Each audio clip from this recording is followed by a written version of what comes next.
Hi there. Have you ever wondered how the loss of a pet can hit you so hard? Stay tuned because I'm going to share some useful information. I'm Shulamit Ber Lev Tov. You can call me Shula for short. And I'm the director at Kempfil's Holistic Stress and Trauma Clinic, where we help women, men, and teens recover from the effects of stress and trauma so that they can relax, but also respond effectively when the crap hits the fan. So the loss of a pet is one of the most stressful things that people can experience.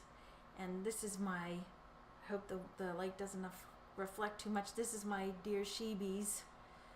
She was my constant companion for many years. It was about 12 years ago she died, and I can still, if I stopped and took a breath right now, I could still get really choked up about the fact that she's gone. We can really feel the death of a pet. And why is that? Well, the biggest reason for people in general that the loss of a pet hits so hard is that it's not experienced in the world in the same context as the loss of a human. So people who are grieving the loss of a pet can often feel isolated and misunderstood. And in general, isolation makes any stressor harder to bear, and the general social isolation and lack of support and understanding around how the loss of a pet can hit you so hard can just intensify the grief.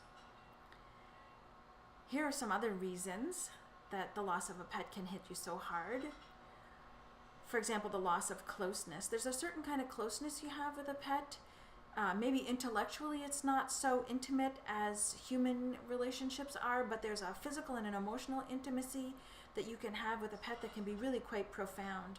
And when it's that deep, it's a significant loss. We also have a certain loss of companionship and routine and habit that just doesn't happen the same way the loss of a human does. So, for example, you come home and your pet is at the door, excited to see you. And sure, maybe your kids are excited, maybe your spouse is also excited, but the first one at the door is the pet. And when that doesn't happen on a regular basis, it leaves a really big hole. And this is the case for many daily routines that feature our pets.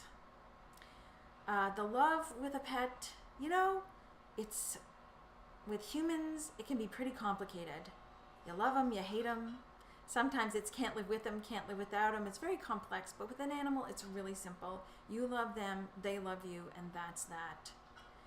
And the loss of that kind of simple, uncomplicated relationship can also hit very hard.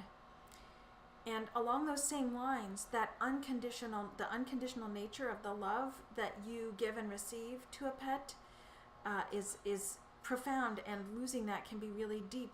Having someone, a living being who offers you affection and connection, no matter what your body looks like, no matter what numbers on the scale, no matter what numbers on your bank account, to lose that kind of unconditional support and love can be really, really painful. So if you're a friend to somebody who has lost a pet and they seem to really be suffering, the best thing you can do is validate their feelings. You could say something like, well, of course you're sad. Whiskers was really important to you.